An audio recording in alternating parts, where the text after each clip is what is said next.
we can start. Yes, Maharaj.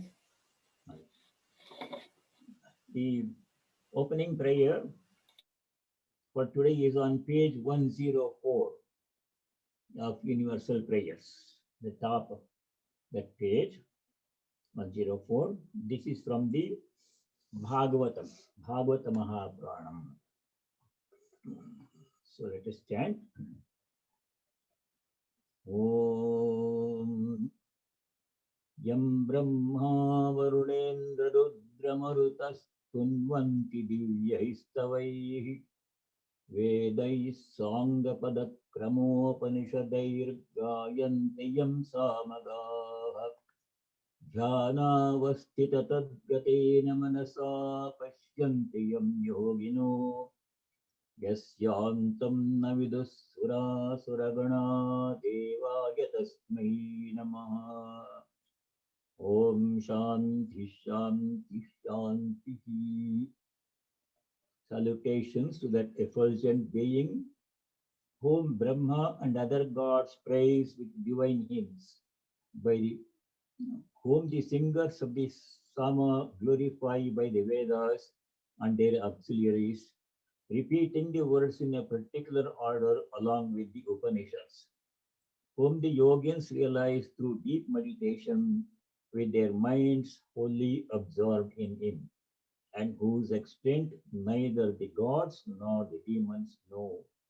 Om peace, may there be peace in our hearts, may there be peace among all beings, harmony among all beings, and may there be peace everywhere in nature. So last time we were doing the shloka number 20 in chapter 5. This is a very important verse, emphasizing equanimity. Equanimity means keeping the mind at the same level under all circumstances. In pain and pleasure, good and bad, praise and blame, whatever life brings, the spiritual seeker should remain calm and accept everything and proceed forward. Should not be too much upset. It's human nature to be upset. When something bad happens, we feel bad, no, but everybody feels bad. To some extent, it is okay to express our emotions, but we should not be overwhelmed by it, overpowered by it to such an extent that we cannot function. Should exercise some control and keep the mind calm and do what is required to be done. Equanimity is a virtue that all spiritual seekers, everybody in fact, should cultivate. This has come before a couple of times in earlier chapters and will come again in later chapters. First time it came in the second chapter. Sometimes you have to go back and review old verses that we studied before and connect them. So in second chapter, when Sri Krishna was describing the qualities of a Sthita Prajna, Arjuna asked, what are qualities of Sthita Prajna? Equanimity is an important virtue of a Sthita Prajna. So it comes in verse number 56. Dukheshu anudjigna manaha sukheshu vigataspraha. Second chapter, verse 56. We have to really study that very well, thoroughly. Dukheshu anudjigna manaha. Dukheshu means in dukkha, suffering, any kind of suffering. When it comes, anudjigna manaha. Udvega means disturbance in the mind, becoming angry, upset, sad, so udvega. Anudvigna mana means one should remain unperturbed under all circumstances. Sukheshu, when good things happen, happiness comes. Vigatas prahaha, we should also remain calm and we should not exult too much, become arrogant and assume it will be there like that. Sukha dukkha are all temporary. One follows the other. Nothing is constant. So in the Bhagavatam, which is a main scripture besides Gita, Bhagavata Puranam, There's a very nice verse which describes the temporary nature of both sukha and dukkha. If somebody is having dukkha now, suffering now, one should not be dejected because after some time it will change. Everything is temporary. Sukha, dukkha are both temporary. And after some time, dukkha, sukha comes, that also will change. So we should remain calm. This too shall pass, they say. This also will end. So this nice sloka from Bhagavad, you don't have to note this one, but as a side reference, I want to chant this sloka from Bhagavatam. Then it says, Sukhasyanantaram dukkham, dukkhasyanantaram sukham, chakravat parivartete, sukha dukkhe nirantaram. Very nice sloka. Sukhasya anantaram dukkham. After sukha, dukkha will come. Dukkhasya anantaram sukham. After dukkha, sukha will come. Nothing is constant, nothing is permanent. Chakravat parivartete. Chakra means a wheel, like a wheel goes up and down. Sometimes sukha, sometimes dukkha. That's the nature of everybody's life, without any exception. Sukha dukkhe nirantaram.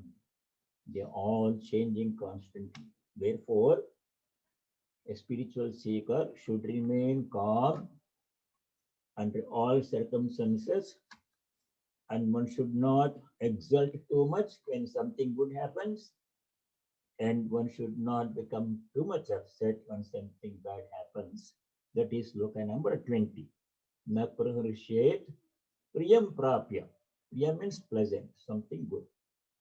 Na praharishet. Too much exulting, celebration is not necessary. Apriyam prapya na udvijet. Apriya means unpleasant. Any kind of problem. The ancient rishis, they analyzed the nature of happiness and unhappiness. And they came to the conclusion that there are three sources of unhappiness. Unhappiness comes from three sources. The first one is coming from within. Adhyatmika tapa. Tapa means heat, tapa also means suffering. Adhyatmika tapa means suffering coming from oneself. We ourselves create our problems. Most of the time that is how it is. Adhyatmika means coming from within. Because something we do wrong, say something wrong and do something wrong, we cause our own problems. That is Adhyatmika tapa. The second kind of problem is Adi Bhautika tapa. Adi Bhautika means other beings. Other beings seem to cause problems.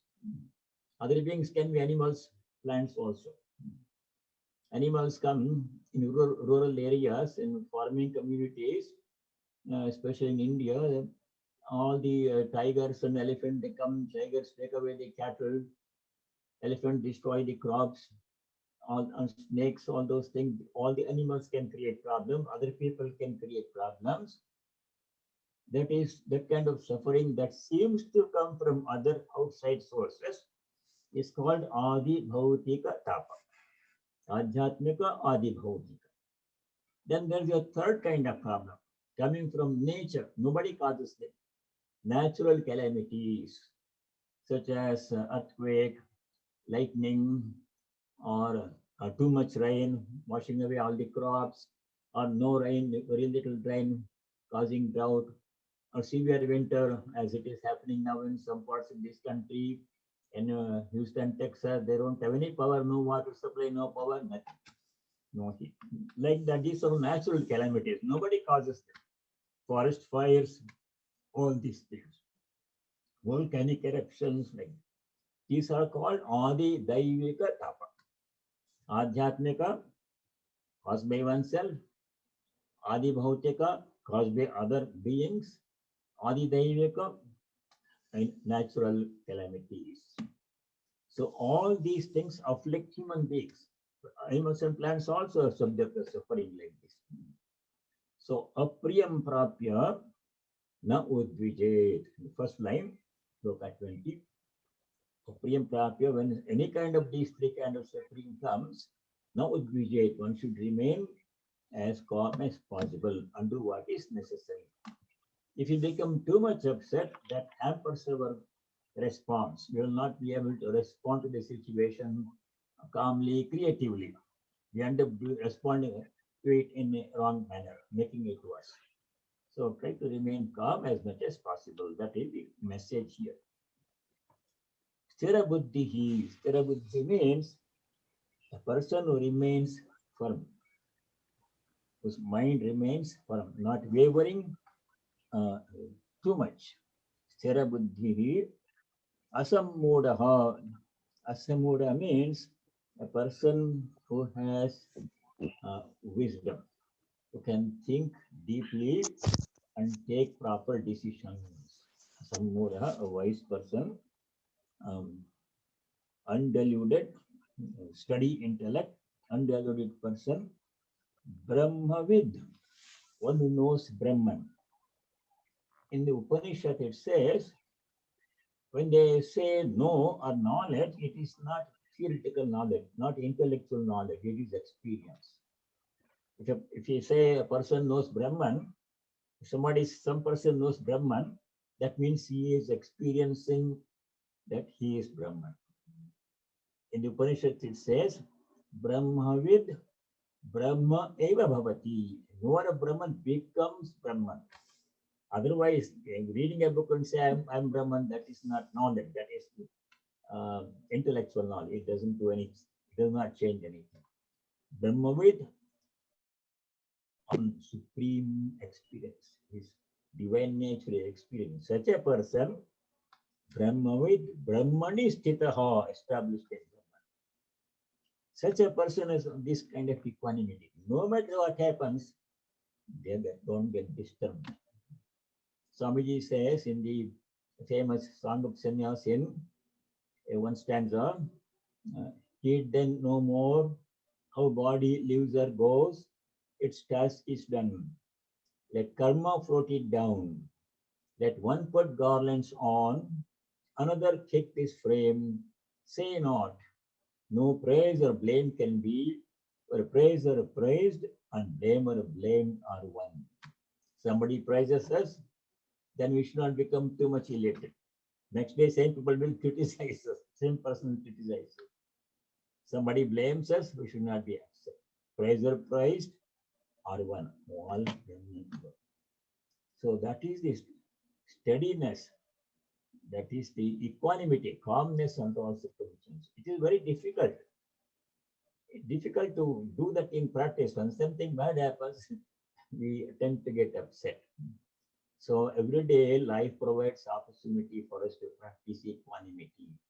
The virtue of equanimity, samatvam, is very important for spiritual seekers. That came in the second chapter, verse 48. Samatvam yoga uchyate. Especially in regard to work. When you do some work, sometimes we succeed, sometimes we fail. Success, failure are not in our hands. We can only control what we do, karma. We can control what we can do, our karma. But karma phala is not in our hands. We know that from earlier study. The famous verse in second chapter, verse 47, karmanyevadhikaraste ma phaleshu kadachana. Krishna says to Arjuna, hey karma, adhikara karmani eva. You only have control over the karma that you do. You can do it this way, that way, you can do it today or tomorrow. That's all the authority, power you have. Phaleshu mate adhikara. In karma phala, the fruit of action, you have no control. Whatever you do, success or failure, depends upon many other factors besides our effort. All that we studied before. Karmani vadikara, the shloka is very famous. The next shloka, second chapter 48, there it says samatvam yoga uchyate. Samatvam means equanimity in success failure. Second chapter verse, these are all very important verses and reminding you have to study them again and again. Old shlokas, they are very important. 48 verse, second chapter, Sri Krishna says, Yogastha kuru karmani sangam tyaktva dhananjaya siddhya siddhyo samo bhutva samatvam yoga uchyate. Siddhi means success in what we do. Sometimes we succeed more than we expect. Asiddhi means failure. Miserably we fail, boy, we expect to succeed. Siddhya siddhyo sama bhutva. Sama means remaining calm, equanimous in success, failure, because they are not in our hands. What we can do, that is in our hands. The result of work is beyond our domain. Other factors besides what we do come into play and determine the outcome of our work. Samatvam yoga uchyate. The essence of yoga is samatva, equanimity in success, failure, and under all circumstances. We studied many examples. For example, in family life, if parents have two children, they give the same upbringing to both children, same family environment, same living environment, same facilities, everything is same. They don't make any distinction. But both children don't grow up in the same way. One child grow up one way, does one thing, another child does something else, and their lives become different. So parents have no control. They can only control what they put in, their effort. They can create the best environment for the children, home environment, healthcare, everything. They can provide education, they can provide. But what they become when they grow up, what they do, parents have no control. Siddhya siddhyo samo bhutva samatvam yoga vichyate. That's what verse number 20 is saying. Na prahrushyet priyam prapya no dvijet prapya cha apriyam. Apriya, when unpleasant happens, na udvijet. We should remain calm.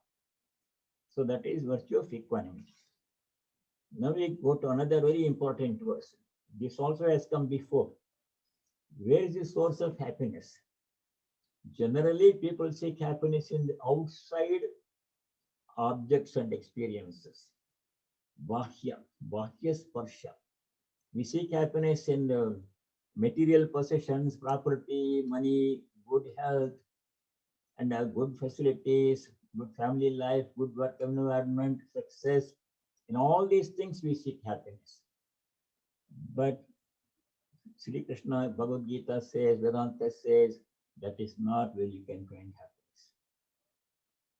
That is, outside world cannot give you happiness. That's where people seek in the wrong place. That's why most people are unhappy. So we should seek happiness in the place where it can be found. Where? In the self within, not in the outside world.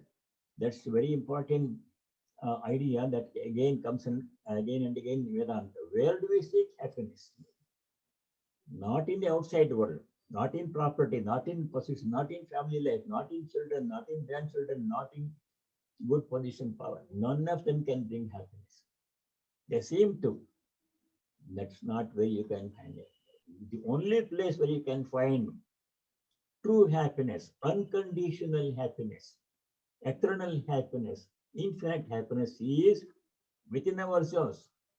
Accepting that, we look everywhere else. Accepting one place where we can find happiness, we are looking for happiness in all other places where there is no chance of finding happiness. That is what human beings do. That's explained here. It will come again and again in many places. So let us do verse number 21.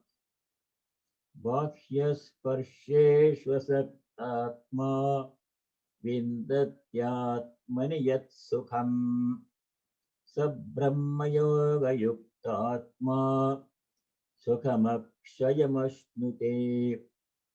Bhakhyasparsh. Bhakya means outside. Bahar in Hindi. Bhakya means outside. Sparsha means contact. Sparsha also means sense objects. Bhakhyasparsheshu, in outside sense objects, it can be another person. If you look for happiness from another person, there's no guarantee you'll get. You may get for some time, next time, the same person may create problem. So that we know from our daily experience. Bhakhyasparsheshu, in outside objects. Asaktatma. Asakta means uninterested.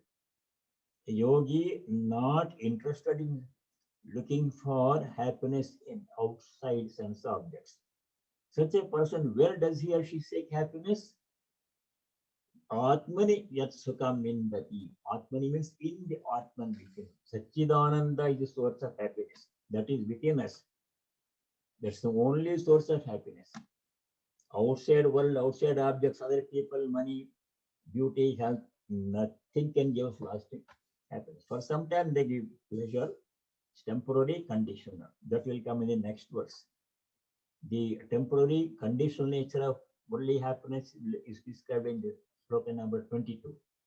So before that, it says a person who remains unconcerned in the external object, does not seek happiness in the outside objects, in praise and glory and property, and yogi does not seek happiness there. Where does he or she seek happiness? Atmani, in the self within, yat sukham vindati. Whatever happiness such a person gets in the self, that is true happiness. Vindati atman yat sukham, that is akshayam. The second line, sukham akshayam ashnute. Akshaya means imperishable, inexhaustible. Outside happiness is temporary. After some time it will fade away. For some time everything gives happiness. After some time it will cease to give happiness. Separation will come. When you are united with some person, some object, some position, power, that is beginning of happiness. When that relationship ends, unhappiness. That will come in the next verse also. Akshayam sukham ashnute. A person who seeks happiness within, atmani at sukham indati, saha akshayam sukham ashnute, enjoys unending, infinite happiness, unconditional happiness. Saha Brahma Yoga Yuktatman. Brahma Yoga Yuktatma means united with Brahman, concentrating, established in God consciousness, Brahman consciousness. If you pay all our attention only to outside world, seek happiness there, it will be disappointing. Because nothing is permanent. Everything is changing, temporary, conditional.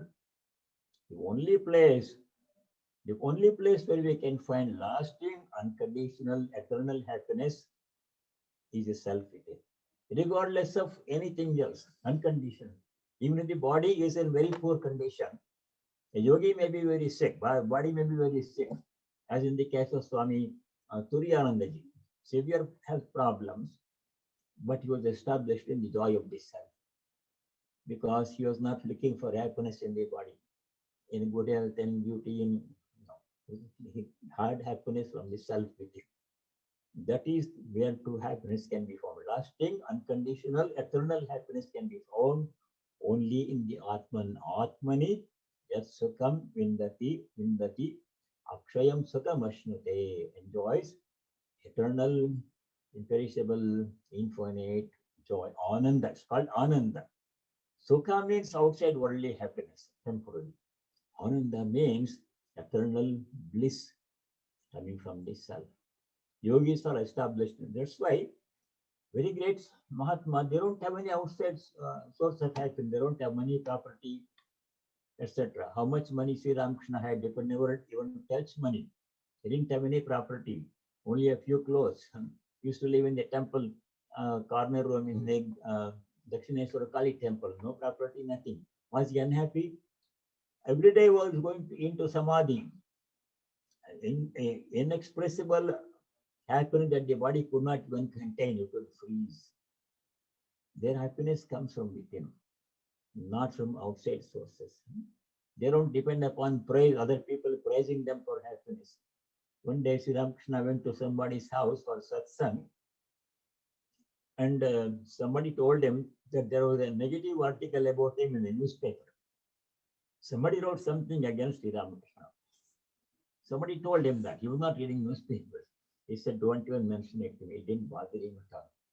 If somebody says anything against us, we become very unhappy, because we depend upon other people to praise us. That gives us happiness. That's not true happiness. Let one put garlands on, another kick this frame. Say not. No praise or blame can be, where praise or blame or blame are one. All is done. So true happiness is within in the Atma. That is where we should seek happiness.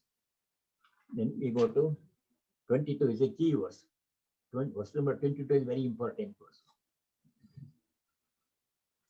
Ye hi samsparshaja bhoga dukkhayo evate adyantavantah kaunteya nate shuramate buddha.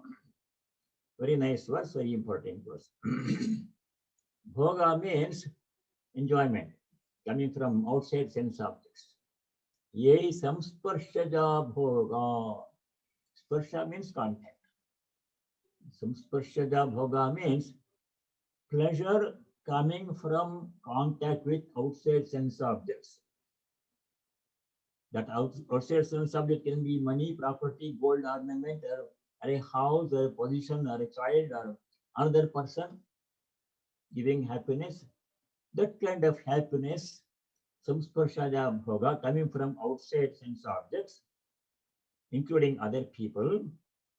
What are they? Dukkhayo evate, the cause of dukkha only. Yoni means cause or source. Eventually, when they leave, only dukkha will be there. When they come, unique contact is there, happiness. When the contact is broken, which is sure to happen, unhappiness. Because all association with anything is temporary. Only Atman is permanent. All relationships are temporary. All possessions are temporary. Because even if you possess a lot of money, either money will leave us, stock market crashes and everything goes away, or the money will be intact in the bank and I will have to leave. One way or the separation will come from all the possession that we have. If you have a very big, nice mansion, big bungalow, as long as I live in it, I'm happy. But one day I have to leave that place. Bungalow will be intact, it's permanent, a long time standing, but I will have to leave. Then separation comes, then unhappiness.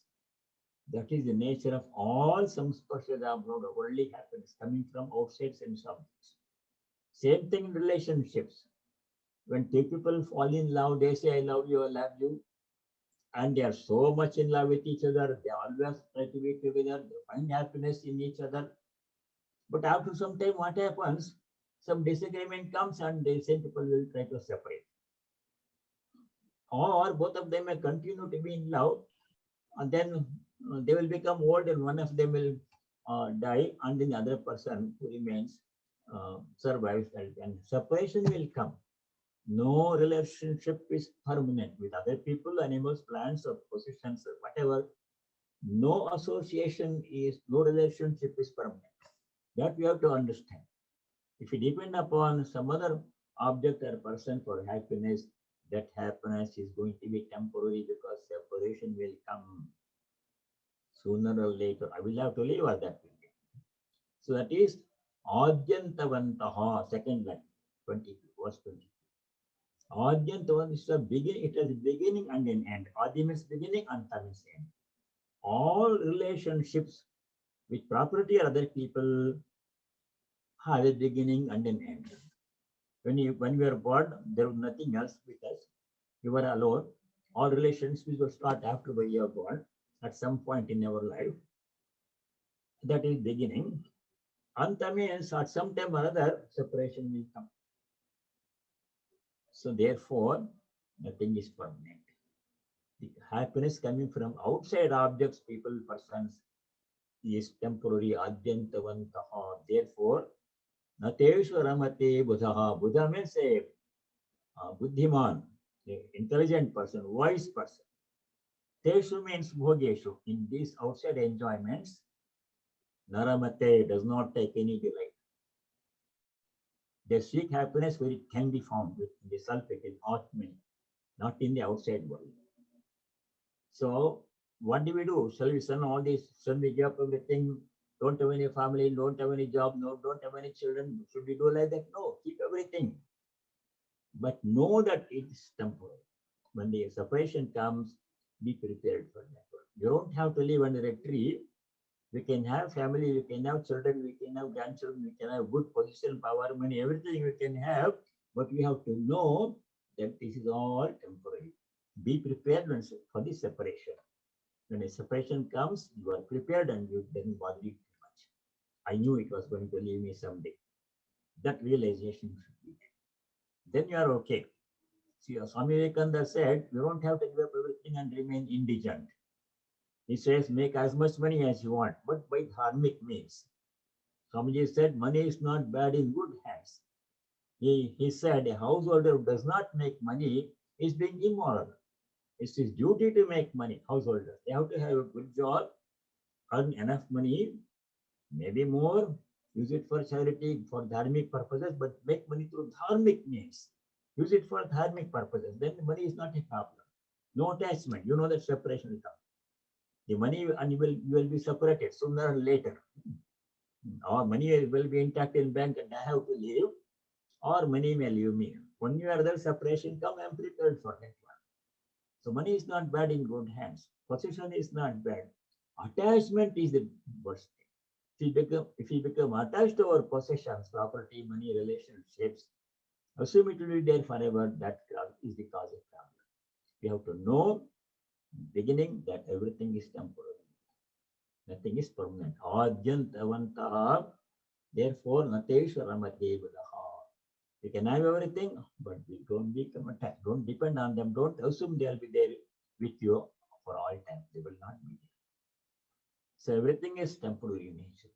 Ye samsparshaja bhoga dukkha yonaya evate.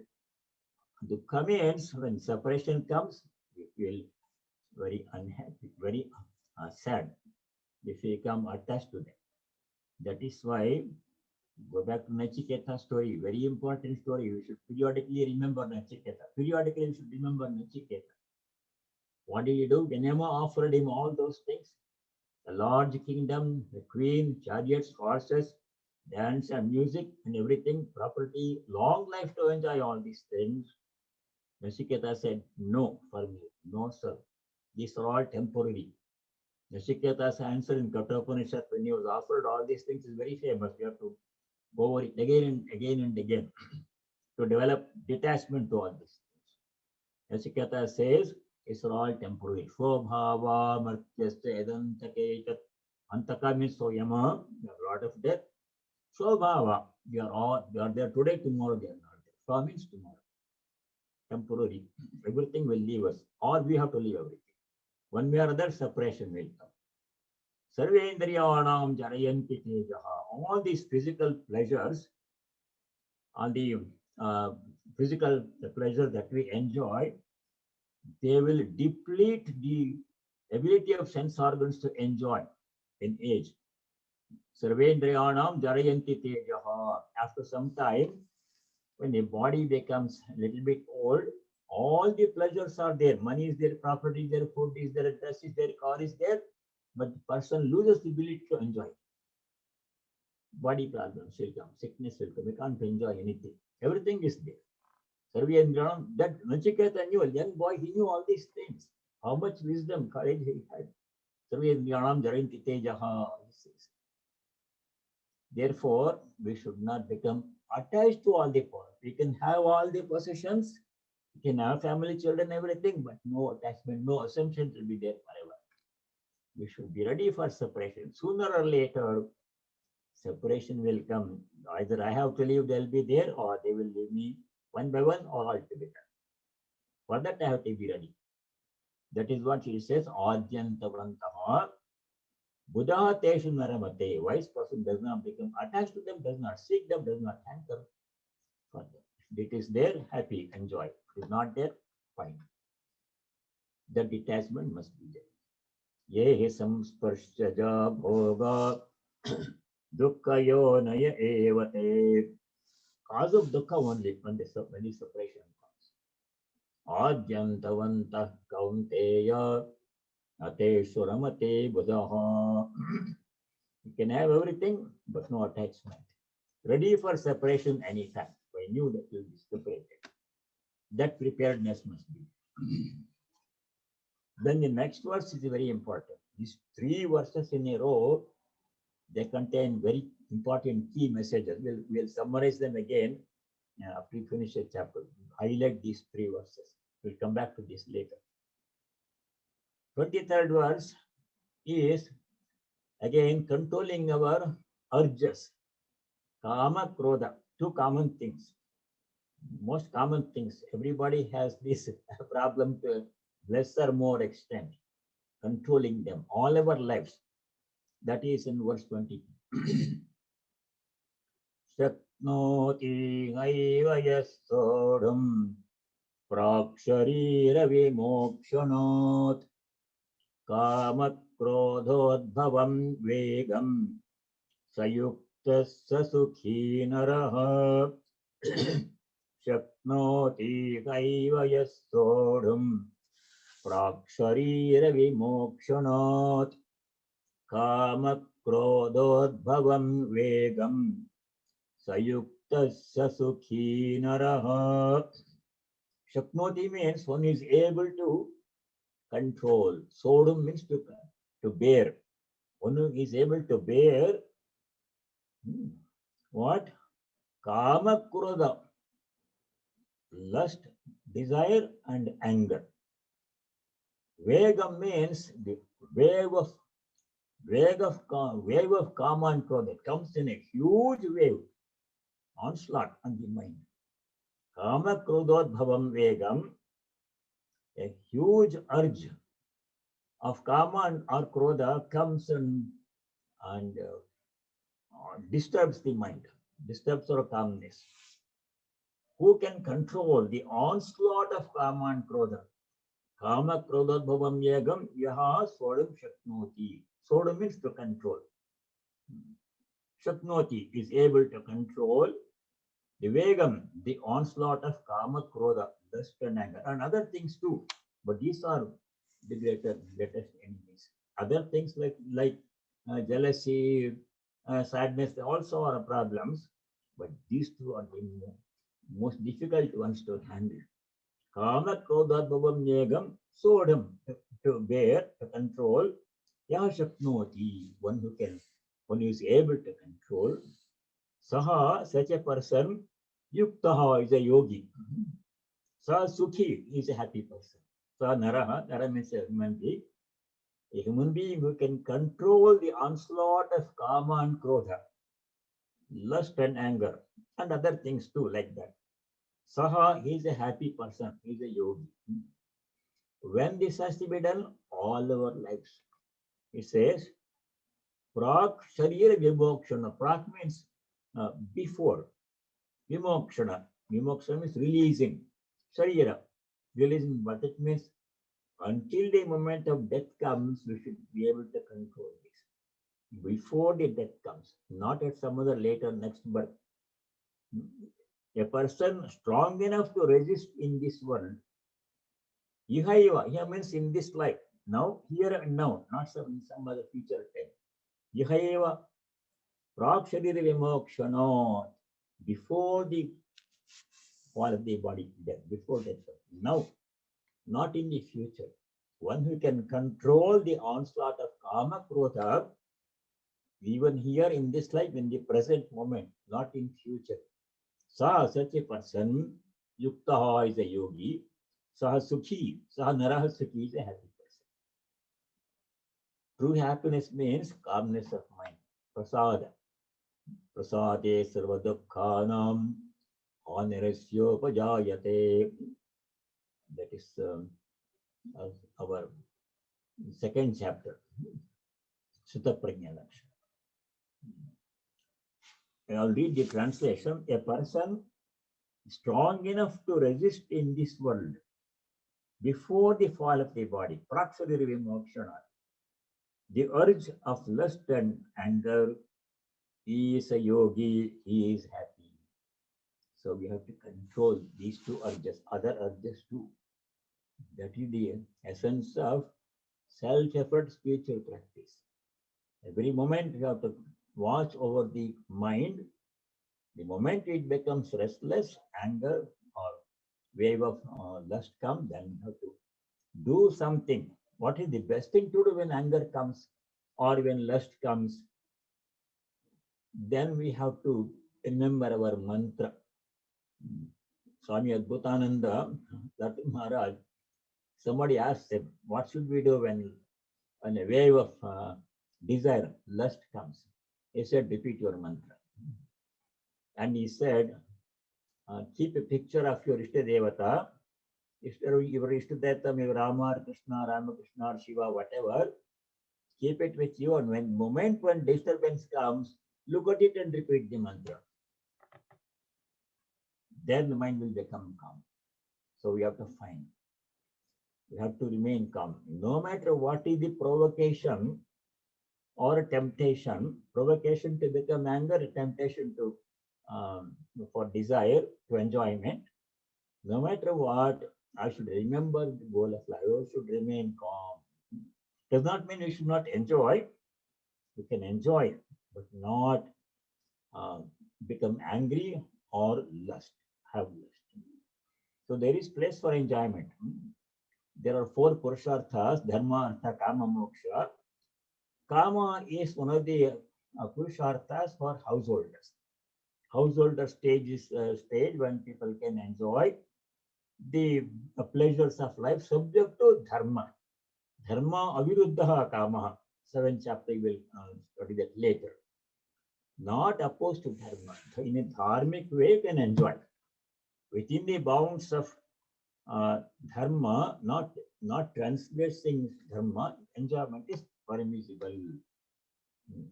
Within the institution of marriage, enjoyment is permissible. Not before, not for a sannyasi who is outside the stage, or who has taken sannyasa ashram. There have no pleasures, only spiritual practices. So it is enjoyment is permissible, subject to dharma, subject to the institution of family life. That is okay, but not in an adharmic way, not breaking those of Kama Krodha Bhavam Megam Yaha Sodum Shaknoti Yahiva. Even here in this life, Saha Niraha, that person, Sukhi Sayuktaha, is a happy person. Yeah, we'll go to the next verse.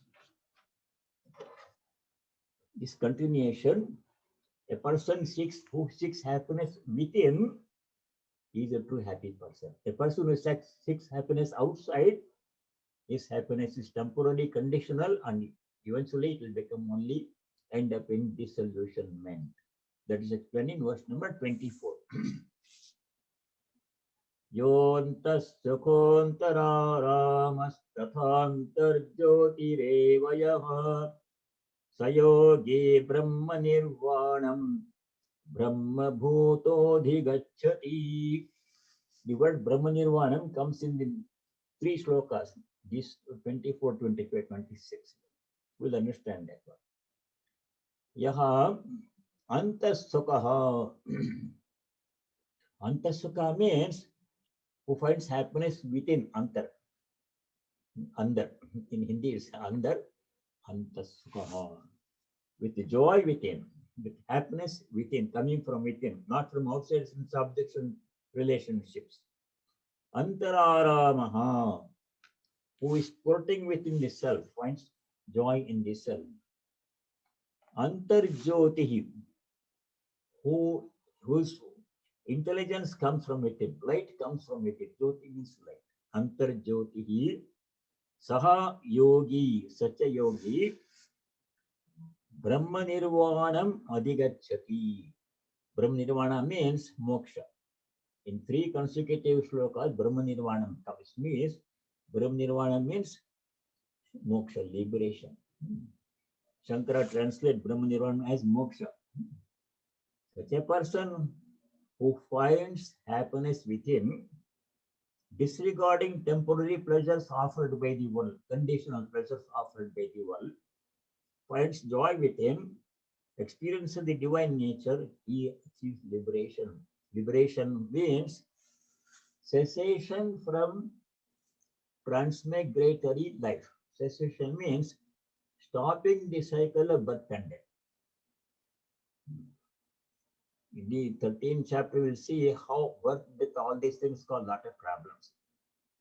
We know it from experience, but it is made clear in later slokas.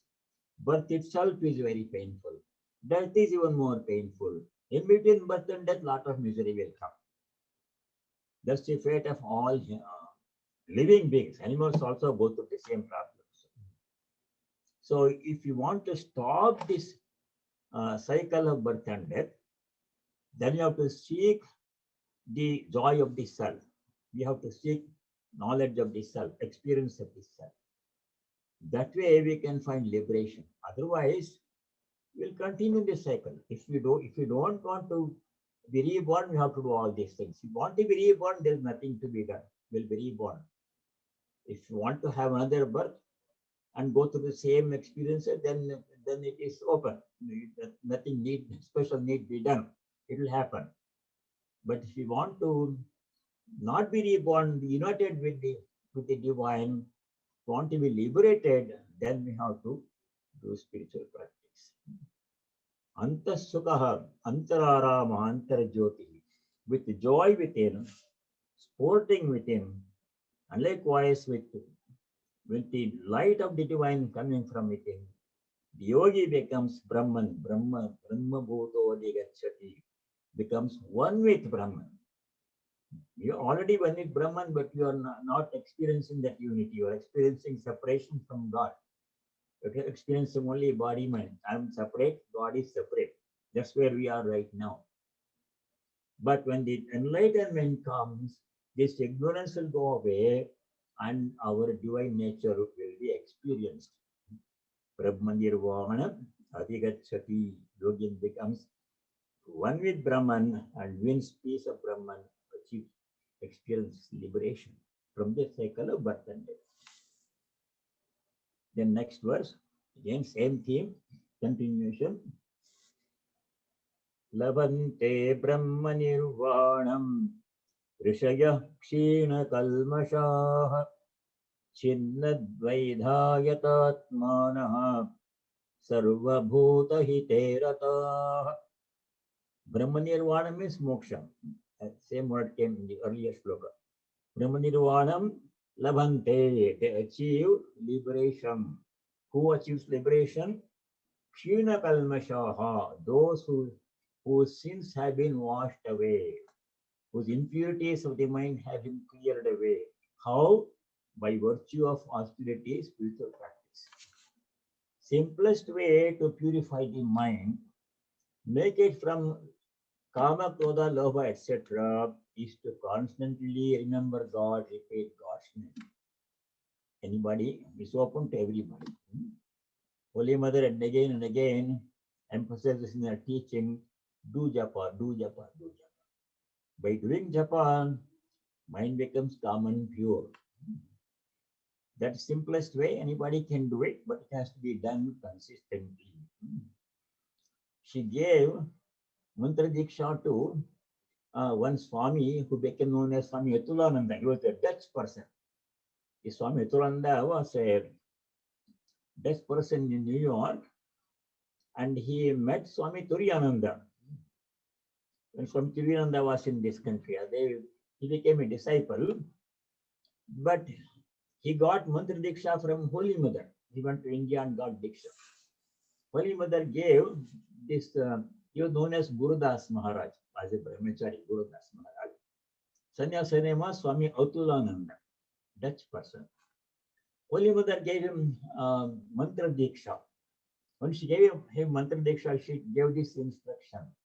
You can do japa at any time, but if you want to experience visible result, do it at a fixed time every day consistently. So japa is important. By japa, or everything can be achieved. Peace of mind, purity of mind, liberation, siddhi, everything will come by japa. So those who have done spiritual austerities, kshina kalmashaha, who have become free from all impurities, sins, such people, kshina kalmashaha, rishayaha, such rishis, Brahmanirvanam labhante, they achieve liberation, moksha. And one more quality, second line, Chinnadvaidha. Chinnadvaidha means Chinna samshayaha, those who have become free from doubts. We should not have doubt in this efficacy of the spiritual practice.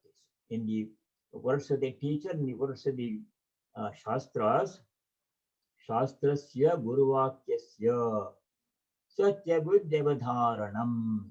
Vivekananda Samshaya means not having, Chinadvaida means not having any samshaya. Shraddha must be there, faith must be there in two things. In the words of the teacher, Guruvakya, in the words of the scripture, Shastra. Shastra means Upanishad, Upanishad Gita, not all other Shastras. Whatever the Upanishad says, that is true. Whatever the element teacher says, that is true. That faith must be there. Then all samshaya, doubts will go away. If doubts linger, then it's an obstruction to spiritual practice. Chinadvaidha means those who have become free from doubts. Yatatmanaha, or always striving hard for elimination. Sarvabhuta hite rataha, who are interested in the well-being of all the beings, not just me and my people, but everyone must be happy. Loka samasta sukhino bhavantu, like this we say. Sarve bhavantu, that shloka we say at the end. That means may everybody be happy, not just me and my family, everybody. Sarvabhuta hite rataha. We should be interested in the hita means the well-being of all beings, including animals and plants.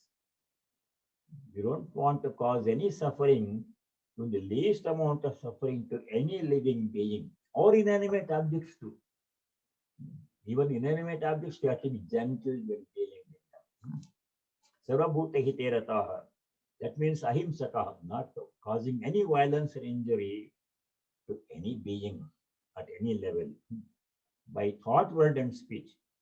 Sometimes physically we may not injure anybody, but we may cause a lot of pain to somebody by saying something harsh or by making a joke.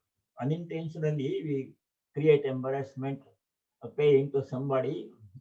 We don't intend to do that one, but if we say something that is inappropriate, they will become hurt. We should be very careful about what we say and what we do.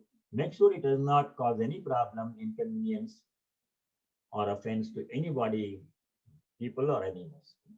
Even animals, we have to be sensitive. If there is a dog, if you yell at it, the dog will become very unhappy. If you yell at the dog, they are very sensitive. So we should not cause any pain or embarrassment to animals, even plants also. Plants also respond. They have also feelings. Scientists have proved that one. So we have to be gentle. Sarvabhuta hite rataha. Sinadvaidha, free from doubts. Such people, what happens to them? Brahmanirvanam labhante, they achieve liberation, moksha. Shina kalmashau, those who have purified their minds, free from impurities by virtue of spiritual practices, by doing austerities, japa, etc. So these are essential points. We can stop here. We'll take questions now. It's all 3 o'clock.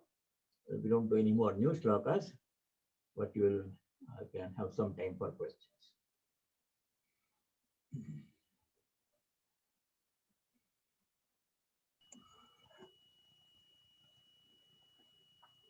We still have 26,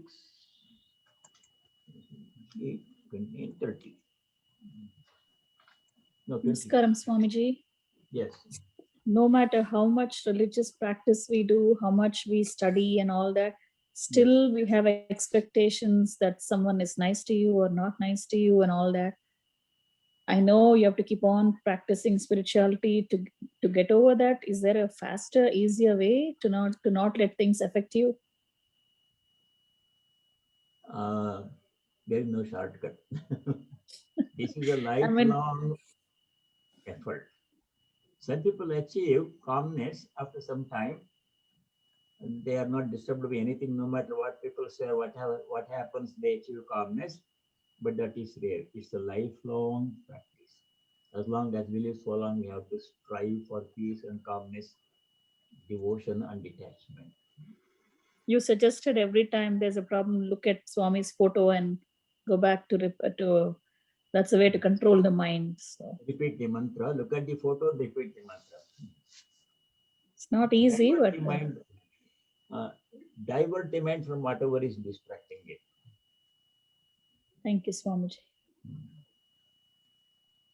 Swamiji, I think even Swami Brahmananda ji mentions just being the witness and observing. If you have any thoughts or something like that. Yeah.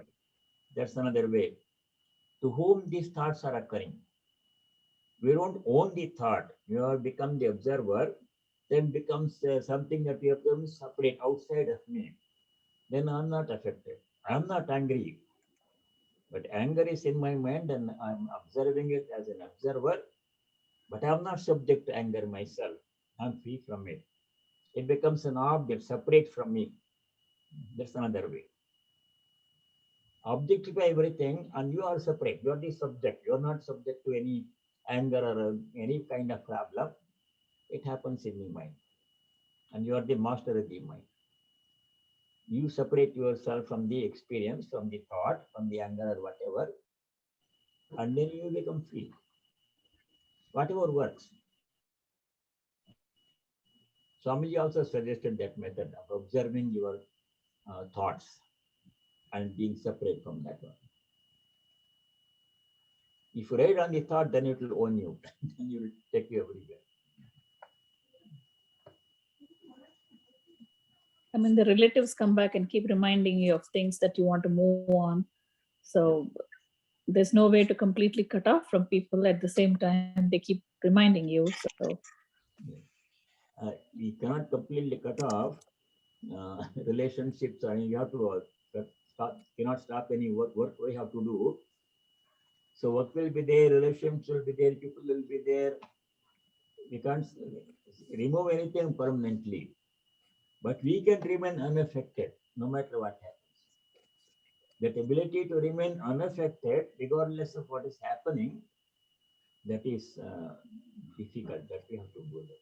I don't remain affected. I don't want to be affected by it. That people come and go and do dance up and down, but I maintain my calmness. thank you so much. Anything, any other question, comments? Next time we'll try to complete this chapter and summarize, highlight the important shlokas in there. Very important shlokas are there in this chapter 5. So we'll highlight them. Okay. As nothing else, shall we say the closing prayer? All right. Om Sarve Bhavantu Sukhinah Sarve Santu Niramayah Sarve Bhadrani Pashyantu Ma Kaschid Dukkha Bhag Bhavet Om Shanti Shanti Shanti. Om, may all be happy. May all be free from diseases and other problems. May all realize and practice what is noble and dharmic. May no one be subject to misery. Om, peace. May there be peace and joy in our hearts. May there be peace and harmony amongst all beings. May there be peace everywhere in nature. Hari Om Tat Sat Sarvam Sri Ramakrishna Arpanamastu.